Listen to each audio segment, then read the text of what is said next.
Understanding the phrase, a gift horse, an English language guide. Hello, everyone. Welcome to our English language learning series. Today, we're going to explore a fascinating phrase in English, a gift horse. This phrase is often used in various contexts, and understanding its meaning and origin can really enhance your English language skills. So, let's dive in. The phrase, a gift horse, is actually part of a longer idiom. Don't look a gift horse in the mouth.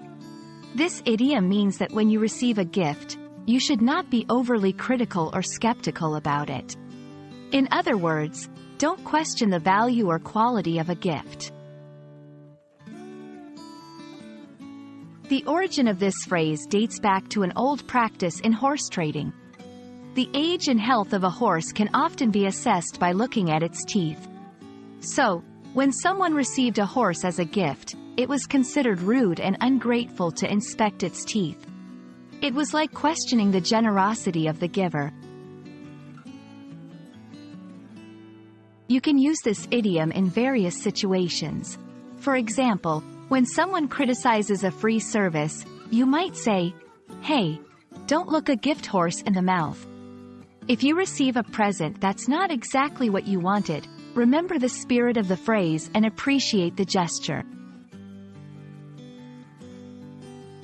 Let's look at some examples to understand how to use this phrase in sentences.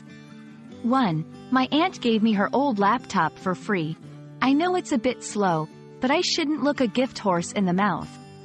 2. When the company offered Jeff a bonus, he gratefully accepted it without looking a gift horse in the mouth. And that wraps up our discussion on the phrase, a gift horse. Remember, it's all about appreciating the gesture behind a gift without being overly critical. We hope this video helps you in your journey of learning English. Until next time, keep practicing, and don't forget to appreciate the little things in life.